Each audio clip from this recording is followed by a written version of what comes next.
36 उपचुनाव हुए, जिनमें 12 नगर पालिकाओं के, 18 पंचायत समितियों के और 6 जिला परिषद के।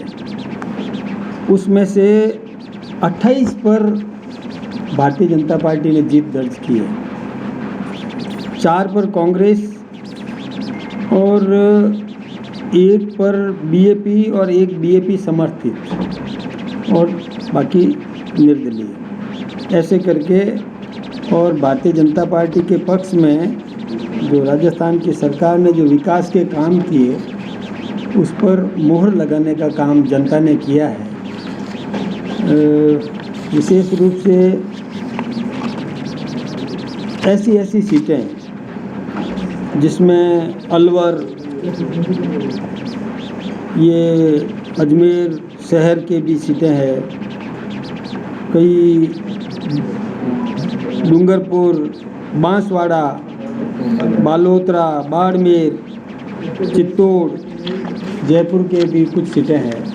सभी क्षेत्रों में कोई एक विशेष की बात नहीं है, सभी क्षेत्रों में झुंझुनू, करौली, राजसमंद, सिरोही, और सिरोही की तो एक जिला परिषद की सीट 4167 वोटों से बीजेपी ने जीती है ना। सभी सीटें हमने बहुत अच्छे मार्जिन से जीत दर्ज की है। कई लोग हमारी पार्टी का विरोध करते हैं,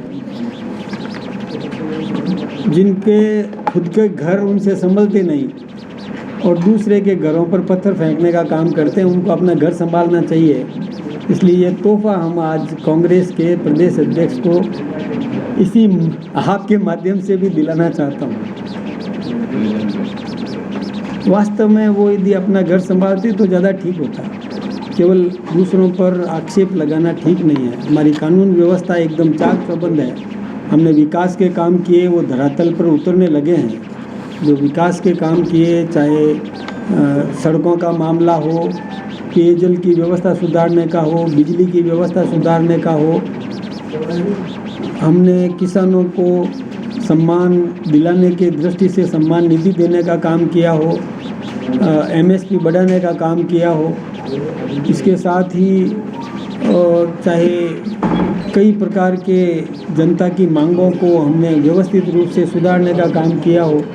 उन्होंने कई षड्यंत्र भी किए थे, कल भी एक अव्यवस्था उत्पन्न करने का उन्होंने प्रयास किया था। हमारी सरकार ने बहुत शानदार तरीके से अधिकारियों का समुचित उपयोग करके, जनप्रतिनिधियों का उपयोग करके उस कोई भी अप्रिय घटना हो सकती थी उसको भी रोकने में कामयाबी हासिल की। इसके लिए भी मैं हमारे मुख्यमंत्री जी को भी धन्यवाद देना चाहूँगा। दूसरा, मैं एक निवेदन और करना चाहूँगा, आप सबके माध्यम से मैं जनता से प्रार्थना करना चाहूँगा कि किसी की भी कोई भी मांग हो वो उचित माध्यम से मांग उठाए, आम नागरिक को परेशान करने का प्रयास नहीं करे। कोई रेल यात्री कोई यात्रा कर रहा हो, वो कोई किसी मरीज़ को लेके जा रहा हो, किसी की बहन बेटी का इलाज कराने जा रहा हो, किसी को कोई डिलीवरी का मामला हो, ट्रेन में यात्रा कर रहा हो और किसी को कोई गंतव्य स्थान तक पहुंचने का काम हो, ऐसे उसमें बाधा उत्पन्न नहीं करना चाहिए। उचित माध्यम है, सक्षम तरीके से अपनी मांग को रखे, इसमें कोई दिक्कत की बात नहीं है। मैं दूसरी बात और भी निवेदन करना चाहूँगा कि कल की जो अप्रिय घटना हो सकती थी उसमें कांग्रेस के नेता,